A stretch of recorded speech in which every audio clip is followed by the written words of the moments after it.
예,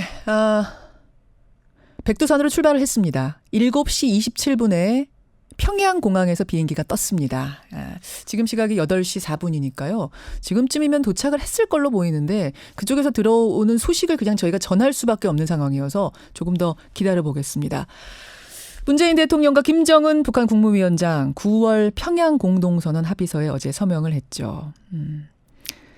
트럼프 대통령 그 합의문 듣고 나서 직후에 트위터에다가 아주 흥미롭다. Very exciting 이런 반응을 나타냈는데요. 남북 정상회담 여러분 그 합의문 어떻게 들으셨습니까? 지금부터는요. 평양 공동선언 합의서를 중심으로 해서 평가들 들어보고요.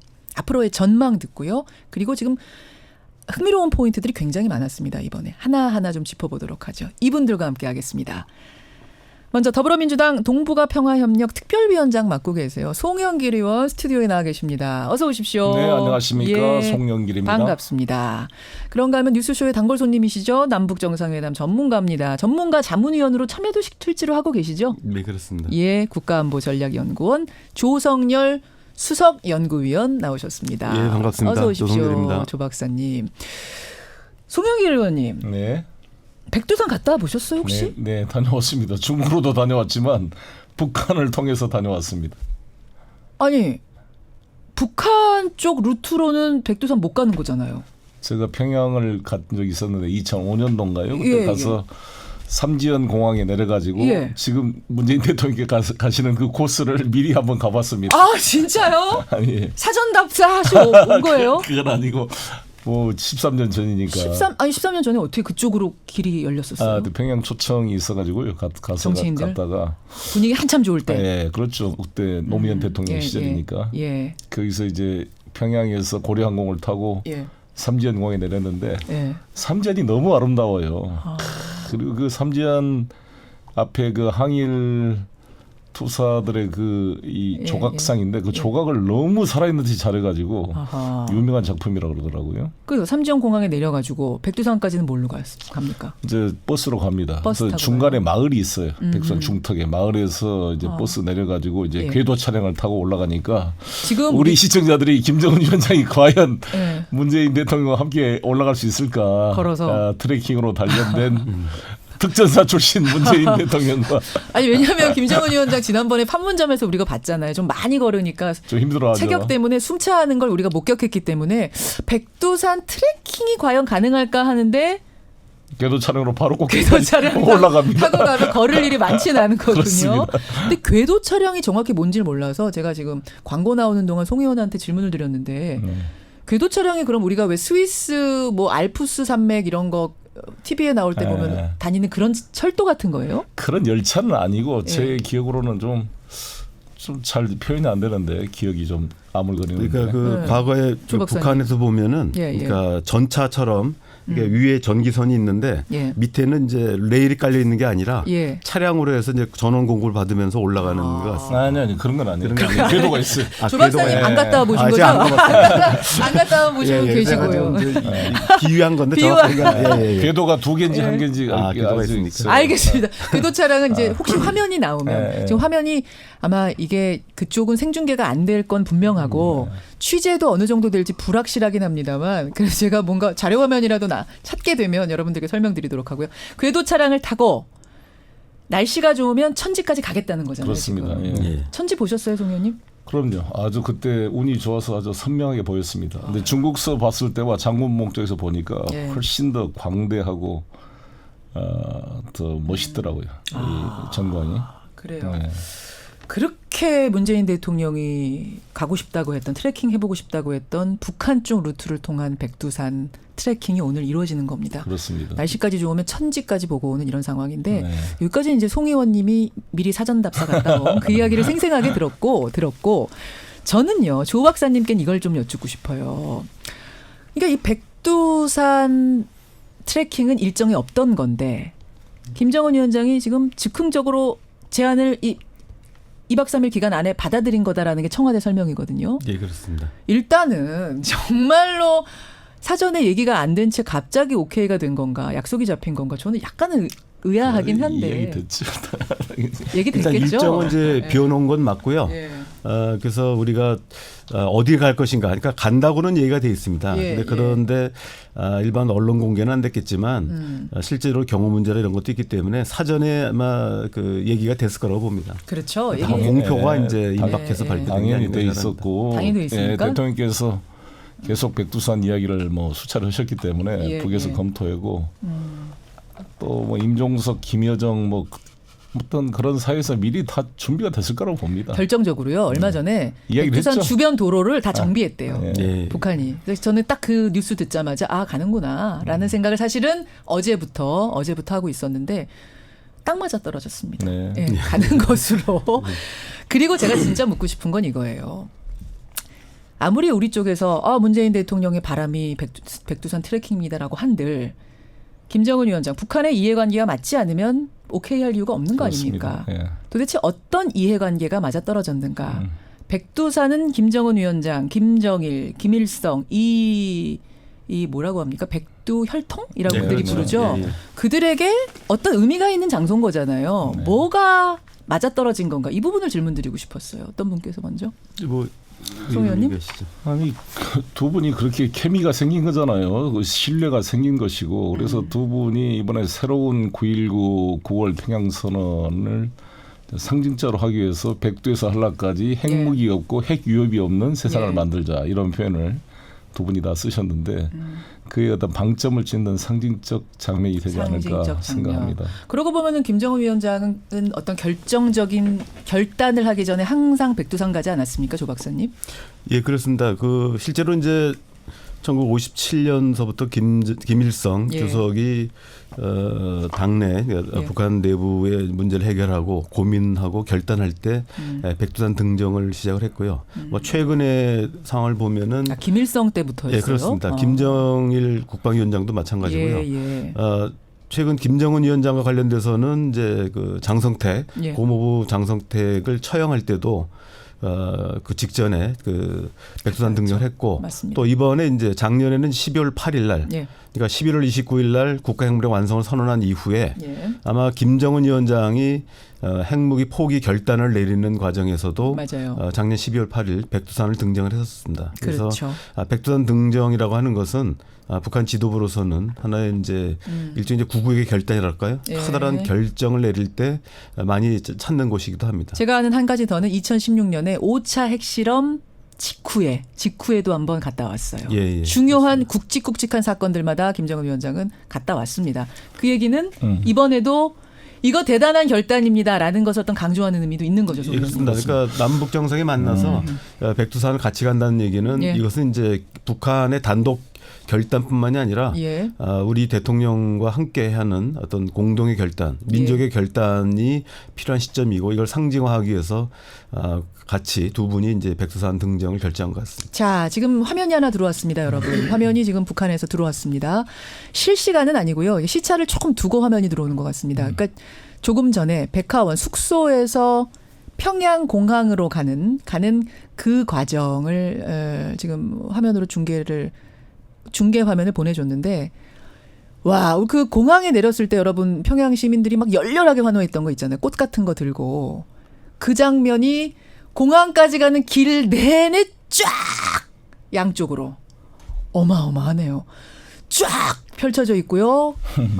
오토바이들이 V자를 그리면서 21대입니다. 저게. 21대래요. 의미가 있는 겁니까? 21대가? 제가 그래 21대가 아마 21세기 아닐까. 그런데 정말요? 저희 김정은 위원장이 북경 방문할 때 앞에 모터사이클이 21대였습니다. 김정은 위원장이 중국 측에 요청했던 게 21대. 의미가 모터사이클, 있는 거군요, 모터치클이라 그러는데 북용어로. 근데 트럼프 왔을 때 19대였거든요. 2대도 못 해가지고. 거기는 19세기, 우리는 21세기 뭐 이런 거예요. 여하튼 21대가 지금 경호를 하면서 평양공항으로 가는 모습 지금 들어오고 있고요. 이미 7시 27분에 떠나서 9시에 도착한답니다. 9시에 도착하는 게 백두산 도착입니까? 그렇죠. 백두산에 9시 도착이라는 이런 속보가 들어와 있습니다. 이야기를 좀 이어가도록 하죠. 자, 백두산행 얘기를 했고 어제 또 하나 인상적이었던 장면은 뭐냐면 집단체조였어요. 5.1 경기장의 집단체조. 거기서 15만 명이 모인 가운데 3분간의 연설. 아까 잠깐 듣긴 했는데 좀 한 번만 좀 더 들려달라는 요청들이 있으셔서 한 번만 짧게 다시 들어볼까요? 오늘의 이 순간 역시 역사는 훌륭한 화폭으로 길이 전할 것입니다. 우리 모두 문재인 대통령에게 열광적인 박수와 열렬한 환호를 보내줍시다.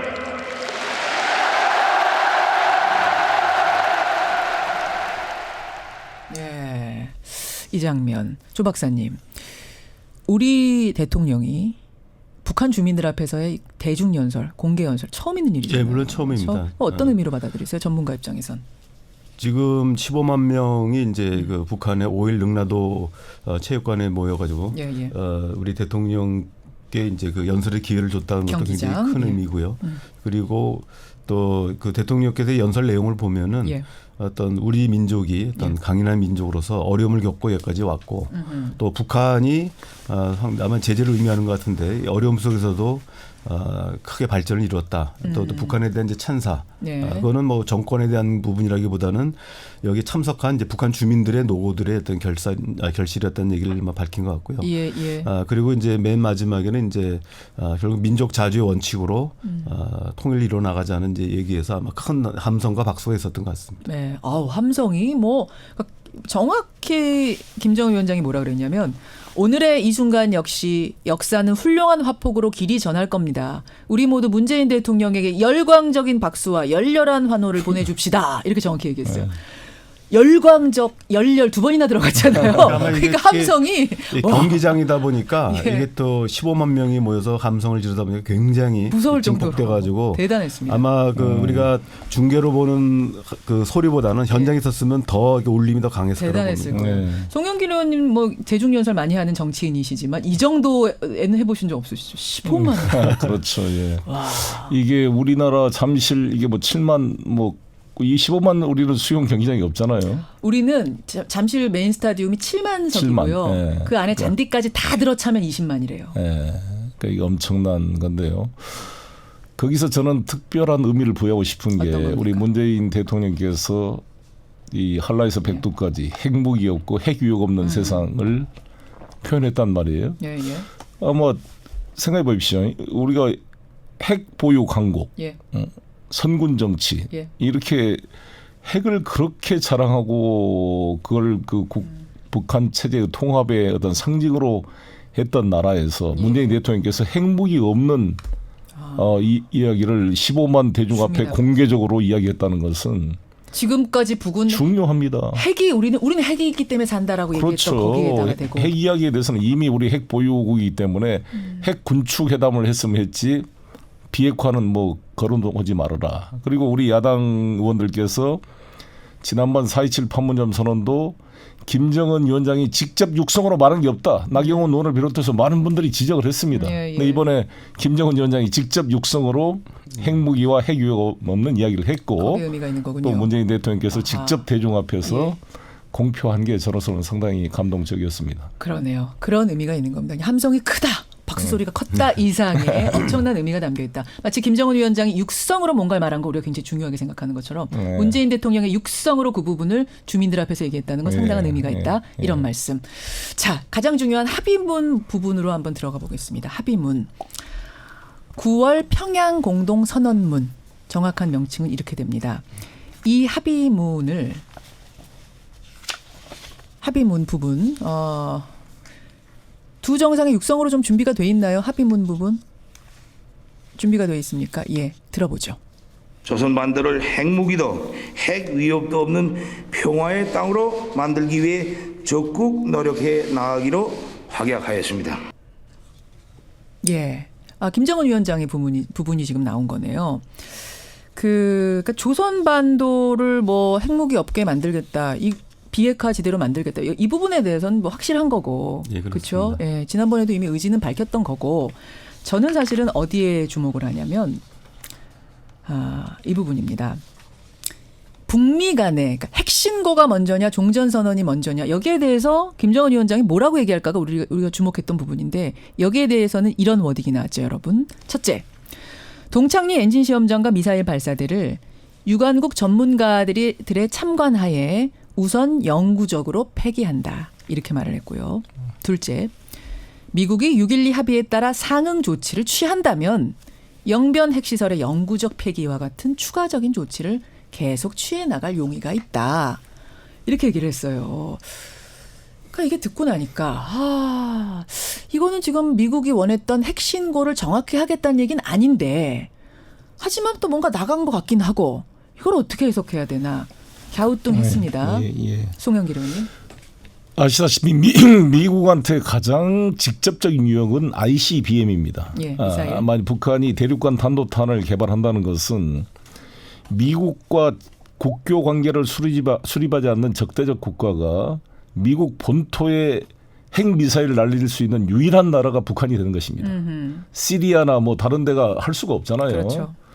그러니까 미국으로서는 자신들이 ICBM의 위협에 미국 본토가 노출된다는 것은 용납할 수 없는 행위이기 때문에 이게 가장 큰 관심사인데 그 동창리 그 미사일 실험장을 국제 전문가 참관하에 폐기하겠다는 것은 아주 큰 메시지가 있다 이렇게 생각합니다. 그것도 뭐 선제적으로 하겠다는 것이고 그 다음에 영변 핵시설 문제는 미국에 상하는 조치, 즉 종전선언이나 이런 조치를 요구한다고 볼 수가 있죠. 지금 긍정적으로 해석하셨는데 이제 부정적으로 해석하는 측에서는 어떻게 보냐면 영변 핵시설 폐기, 그것도 그나마 상응 조치를 취하면이라는 전제 조건을 단 건 미국이 원하는 수준의 핵신고하고는 아주 거리가 멀다. 최악으로 해석을 하자면 이렇게 해석을 한 전문가도 있더라고요.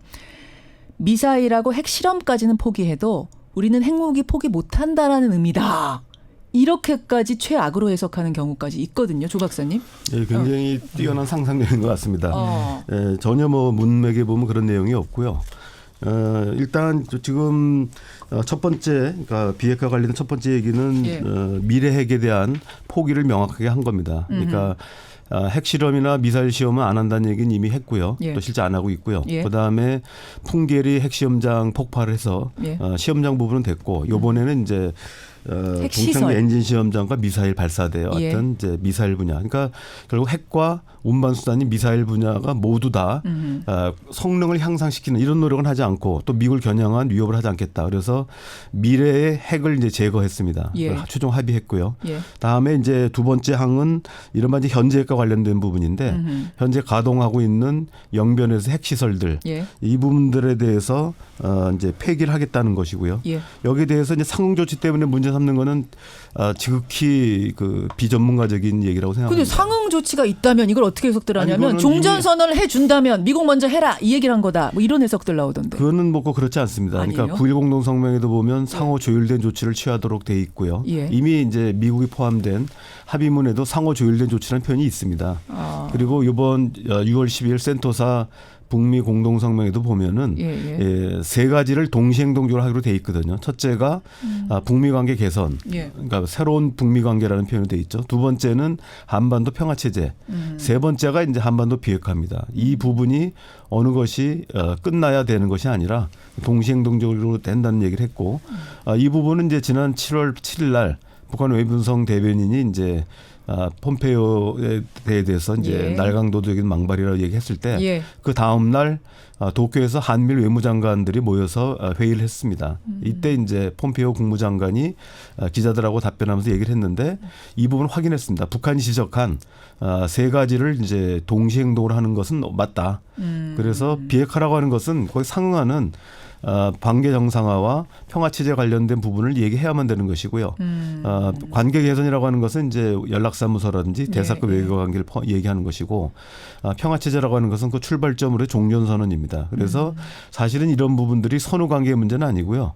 뭐 시간적으로 똑같을 수는 없겠지만 의미상으로는 이제 동시행동, 조율된 조치로 취해야 되고요. 그런 면에서는 북한이 이번에 얘기한 부분은 말 그대로 그냥 하겠다는 것이 아니라 6.15 북미 공동성명의 정신에 따라라고 전제가 달려 있습니다. 이 얘기는 바로 세 가지 사항들이 상호 조율되고 공동적으로 한다는 얘기가 담겨져 있기 때문에 이 부분은 새로운 얘기가 아니라 지난번 6월 10일 북미 정상회담의 합의문을 재확인한 거라고 볼 수 있습니다. 그러면 이 정도면 미국이 받습니까?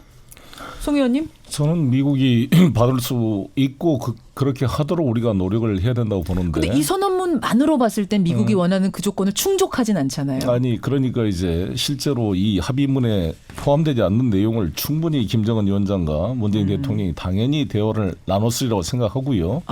이게 유엔 총회 문재인 대통령께서 가셔서 트럼프 대통령과 그 협정문에 담지 못했던 내용들을 나눌 것입니다. 비공개 내용들이 분명히 그렇습니다. 있다. 당연히 그렇다고 당연히 봅니다. 있다. 예. 그리고 트럼프 대통령이 그런 신뢰를 가지고 이제 비건을 뭐 오스트리아 빈에 만나서 또 협상을 할 거고 또 마이크 폼페오의 4차 방북 그리고 2차 북미 정상회담으로 연결될 것이다. 저는 이렇게 생각합니다. 자. 실제로 지금 송 의원님 말씀하신 것처럼 어제 이제 공동선언이 발표된 이후에 정의용 국가안보실장이 기자들하고 회견을 했습니다. 여기서 질의응답하는 과정에서 이번 그 공동선언에 담기지 않은 많은 내용들이 있다. 많은 논의가 있다. 근데 이 부분들은 북미 협상에서 최종적으로 확정될 것이다 얘기했습니다. 자, 그러면요. 중요한 게 미국 반응인 거잖아요. 미국 반응. 트위터를 통한 뭐 트럼프 반응은 나왔습니다만 미국에선 전반적으로 여기를 어떻게 받아들이고 있는가. 이게 좀 중요해서요. 미국 특파원 잠깐 연결하고 가겠습니다. 미국 워싱턴에 가 있는 CBS 장규석 특파원 나와 있습니까? 장 특파원. 네, 워싱턴입니다. 미국 반응 궁금해요. 일단 트럼프 대통령은 기다렸다는 듯이 바로 트위터 쐈죠. 네, 그렇습니다. 어제 그 3차 남북 정상회담에서 그 평양 공동선언이 발표된 직후죠. 어제 낮 1시를 조금 넘겨서 그러니까 이곳 미국 시간으로는 자정을 넘어간 시각이었습니다. 그 트럼프 대통령이 꽤 늦은 시간인데도 자신의 트위터에 그 평양 공동선언에 대해서 뭐 한마디로 매우 흥분된다 이렇게 상당히 환영한 입장을 내놨습니다. 그게 트럼프 미국 시각으로는 자정이 넘어서였습니까? 네, 한 12시 4분 정도 되는 시간이었습니다. 깨어서 기다렸다는 얘기네요. 예. 네, 그래서 그 트럼프 대통령이 그 트위터를 보면요, 그 김 위원장이 그 최종 협상을 조건으로 핵사찰을 허용했고 또 국제 전문가들이 참관한 가운데 시험장과 발사대를 영구 해체하기로 합의했다 이렇게 트위터로 밝혔고요. 또 로켓 발사나 핵실험이 없을 거고 미군 유해도 앞으로 계속 돌아올 거다. 그 남북이 또 2032년 올림픽 공동 유치한다고 하는데 매우 흥분된다 이렇게 입장을 밝혔습니다. 근데 트럼프 대통령은 우리가 잘 알다시피 하루에도 입장이 막 바뀌는 사람이잖아요. 지금 혹시 우리가 하룻밤 자는 사이에 입장 바뀐 건 없습니까? 네, 그 트럼프 대통령이 변덕이 좀 심한 분이긴 한데요. 그나마 그 일관성을 유지하고 있는 분야가 바로 북한 문제라고 할 수 있습니다. 그나마. 이곳 미국 언론들도 상당히 좀 한편으로 신기하다 이런 반응을 보이고 있는데요.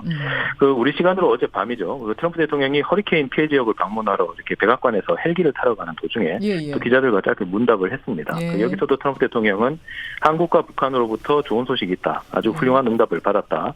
그간 또 많은 진전이 이루어졌다. 이렇게 좀 트위터하고 비슷한 반응을 또 내놨습니다. 그래요. 그리고 또 김정은 위원장과 만날 거냐 이렇게 질문하니까 그럴 것이다 이렇게 답변도 만날 것이다. 2차 북미 정상회담 있을 것이다라는 얘기까지 육성으로 나왔다.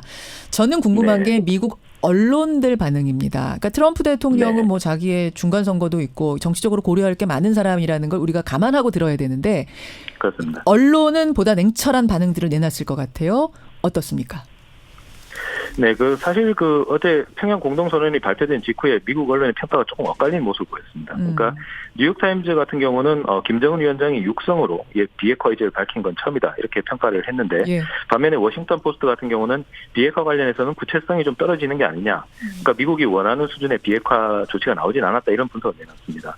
그런데 오늘 폼페이오 장관이 공식 성명으로 좀 영변 핵시설 폐쇄 등에 대해서 핵사찰단을 수용하고 또 2021년 1월까지 비핵화를 완성하겠다 이렇게 시한을 정한 점 등은 어제 평양 선언에서 그 세부 사항이 밝혀지지 않았던 매우 구체적인 조치다 이렇게 볼 수 있습니다. 그래서 아마 아까도 금방 얘기가 나온 것 같은데요. 평양 공동선언과 별도로 미국은 아마 보다 구체적으로 비핵화 조치 사항을 전달받은 걸로 보이는 대목입니다. 그렇죠. 미국은 전달받은 것 같죠. 우리가 모르는 공개되지 않은 그 부분을 전달받은 것 같은데 뭐라고들 얘기를 합니까? 그 부분이. 네, 근데 그게 완전히 밝혀지지 않았던 거다 이렇게 보기엔 좀 힘들고요. 그러니까 그동안 좀 이렇게 운만 띄웠던 수준, 좀 윤곽만 드러났던 게 좀 더 이렇게 미국이 구체적으로 공식적으로 확인했다 이렇게 보는 게 좀 더 정확할 것 같습니다. 그러니까 2021년 1월에 비핵화를 완성하겠다 이렇게 시한을 밝힌 부분은요. 앞서 남북 정상회담 전에 대북 특사단이 갔지 않습니까? 대북 특사단이 김정은 위원장을 접견한 뒤에 트럼프 대통령 첫 임기 내에 비핵화를 하겠다 이런 의사를 미국에 전달했다 이런 내용이 아주 살짝 보도된 바가 있고요. 또 영변 핵시설 폐쇄 이거는 그 어제 평양 공동선언에서 문 대통령이 그 미국의 상응 조치와 연계해서 하겠다 이렇게 간략히 언급한 바가 있습니다. 그래서 근데 이게 미국이 좀 더 구체적으로 이렇게 북한이 이런 비핵화 조치를 하겠다 이렇게 공식적으로 발표한 거는 그 비핵화 협상의 당사자가 북한하고 미국이고 또 그래서 구체적인 사항은 미국이 발표할 수 있도록 좀 여지를 남겨놓은 게 아닌가. 그리고 또 미국이 협상 재개를 할 수 있는 어떤 명분을 만들기 위해서 그런 게 아닌가 그렇게 보입니다. 장규석 특파원 분명히 들었을 거예요. 트럼프 대통령은 뭔가 들었을 거란 말입니다. 그런데 트위터에다가 쓸 때 기분 좋아하면서 very exciting 뭐 이러면서 핵사찰이란 단어를 썼어요. 김정은 위원장이 핵사찰을 합의했다 이렇게 썼단 말입니다. nuclear inspections 이런 단어를 썼어요. 그러면 도대체 천기누설한 건 아닌가 혹시 자기가 비공개라고 하고 들은 얘기를 트위터에 써버린 거 아닌가 이런 생각이 들어요. 네. 그 트럼프 대통령이 그동안 이렇게 트위터로 활용하는 모습을 보면요. 전반적으로 좀 이렇게 그 불투명하고 불명확하게 이렇게 얘기를 하는 게 많습니다. 이게 약간은 좀 전략적인 부분도 있는 것 같고요. 그 불확실성을 좀 이렇게 계속 가져가면서 전체적으로 움직일 여지를 만든다고 봐야 되는데요. 그래서 이게 과연 그 영변 핵시설에 대한 사찰단을 수용하기로 했다 하는 부분을 얘기한 건지 아니면은 전반적인 핵사찰로 가기로 했다고 한 건지는 트럼프 대통령만 아는 문제입니다, 사실. 그래서 조금 더 이제 트럼프 대통령이 자기가 움직일 여지를 만들기 위해서 조금 더 이렇게 좀 와이드하게 만들었다 이렇게 보시는 게 맞을 것 같습니다. 알겠습니다. 여기까지 미국 반응 듣겠습니다. 장규석 특파원 고맙습니다. 네. CBS 워싱턴에 가 있는 장규석 특파원이 분석해준 내용들 좀 들어보셨습니다. 저는 천기누설 한 것 같은데요. 너무 긍정적으로 보는 겁니까? 검증 문제를 다 수용했을 겁니다. 그렇게 보세요. 왜냐하면 그렇지 않고서는 실질적으로 그 2022년 1월까지 핵심적인 비핵화를 완료할 수가 없거든요. 그래서 지난번 7월 25일 날 폼페이오 국무장관도 이제 외교위원회 청문회에서 밝혔는데 북한과 미국 간에는 신뢰가 없기 때문에 신뢰를 만드는 기간은 오래 걸릴 것이다. 하지만 일단 합의가 이루어지면 매우 빠른 시간 내에 이행을 완료할 것이다 얘기했습니다. 그러니까 그 얘기는 지금 이행을 완료하기 위해서는 뭐 신고로 끝날 건 아니고요. 결국 이제 검증과 사찰이 뒷받침돼야 되기 때문에 아마 그 부분에 대해서는 이제 뭐 원칙적으로 합의했을 가능성이 많다고 봅니다. 그러니까 여러분 아니 핵 신고하고 알아서 핵시설 폐기하겠다는 거하고 뭐가 다릅니까? 이러실 수 있지만 영변 핵시설을 폐기하겠습니다라고 말할 때는 우리가 지정해서 여기를 폐기하겠다는 얘기예요. 그런데 미국이 원하는 건 거기 말고 숨어있는 곳이 또 있을지도 모르니 싹 다 신고해라. 맞습니다. 그러니까 그냥 아예 옷을 다 벗듯이 다 들여 보여줘라 이거거든요. 그렇기 때문에 다른 겁니다. 거기서 우리가 봐야 될 것은 문재인 대통령께서 말씀하신 말에 핵심이 있다고 보는데 역지사지거든요. 역지사지. 미국의 5,000개 핵무기의 위치 이걸 우리가 다 알고 있습니까? 모르죠. 미국이 그걸 신고하고 있습니까? 국제사회에? IAEA에? 나는 여러 가지를 봐야 된다고 봅니다. 북 입장에서는 왜 김정은 위원장이 상응하는 조치를 이야기했겠습니까? 만약에 핵시설 위치 것들을 전부 다 공개할 때는 그에 상응할 만한 미국의 조치가 있어야 하지 않겠어요. 그럼 이게 일종의 이런 거로 비유해도 돼요, 송 의원님? 그 무기 내려놓고 손 들고 나와. 뭐 이 정도 수준인 거예요? 제가 미국 정치인들을 만날 때 그러거든요. 당신들 맨날 이 총기 난사 사건이 날 때마다 총기 규제 하자 그러지만 실패하지 않느냐. 총을 안 내려놔요. 총기 사고 나면 총기가 더 팔립니다. 자기 너 총 먼저 내려 그러면 당신은 내리겠습니까? 그쪽에서 총 들고 있는데. 그러면서 내 총은 평화의 총이고 너는 나쁜 총이니까 너부터 내려. 그건 너무 일방적 사고죠. 총을 같이 내려야지. 같이 내려야지. 자기는 총 다 가지고 있고 5,000개 핵무기를 가지고 있는 미국이 핵으로 절대 북을 공격하지 않고 위협하지 않겠다는 약속과 뭘 해줘야 될 거 아니에요. 그게 이제 북한인에서 원하는 종전. 여러분 종전선언이란 건 뭐냐면 죽어도 그쪽은 침범하지 않겠습니다. 침략하지 않겠습니다. 무기 안 쓰겠습니다라는 약속인 거죠. 그렇습니다. 그러니까 제가 그 이야기를 계속 제가 푸틴 대통령을 만났을 때 작년에 푸틴 대통령이 저한테 김정일 위원장을 만났던 이야기를 해주더라고요. 푸틴 대통령이 2000년도에 평양을 방문했습니다. 2001년도에도 모스크바에서 만났고 김정일 위원장이 이라크와 리비아 이야기를 하더라는 거예요. 본인한테. 직접. 둘 다 2003년도에 전부 핵 사찰 다 허용하고 모든 무기 다 하고 아예 리비아는 핵을 포기했잖아요. 맞아요. 근데 둘 다 어떻게 됐느냐? 죽었습니다. 바로 즉결 처형돼서 죽었고. 최고 지도자들이. 네. 그걸 북이 보고 어떻게 생각하겠어요? 내려놓겠느냐. 북의 핵이라는 것은 벌꿀의 침과 같아요.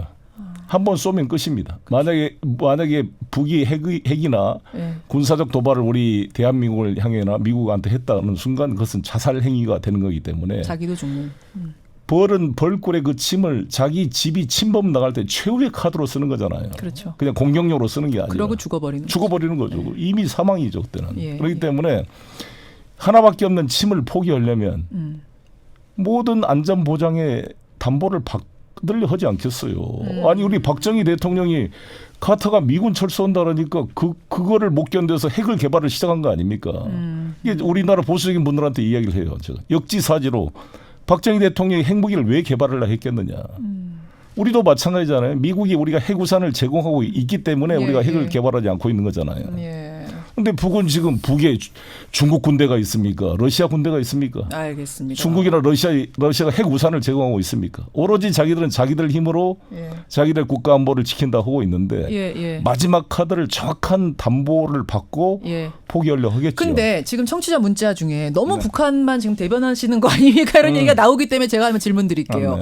근데 북한이 과거에 번번이 약속해놓고 깬 적이 꽤 많지 않습니까? 미국이 깬 적이 많습니다. 미국도 많습니까? 그거 서로 간에 있습니다. 이거 위키피디아 찾아보세요. 제네바 합의에 대한 실패 원인은 철저히 미국도 책임이 있어요. 그리고 13년 전에 2005년도에 9.19 비핵 합의를 했는데 합의서 쓰자마자 방코 델타 아시아에 2,400만 달러 압류한 게 미국 재무부 아닙니까? 자, 그렇군요. 그러면 비공개 합의가 뭐가 나왔을까를 뭘까를 한번 두 분이 뭐 조심스럽지만 한번 예측을 좀 개인적인 의견을 내보시겠어요? 먼저 조 박사님 좀 쉬셨으니까. 지금 아까 말씀드렸듯이 이번에 이제 3개항의 합의가 있었는데 미래핵에 대한 부분이 있었고 그다음 그거는 이제 완전히 다 이제 해결이 된 것 같고요. 두 번째는 이제 현재 핵인데 현재 가동 중인 부분인데 요번에 보면 영변 핵 시설에 대해서만 나와 있습니다.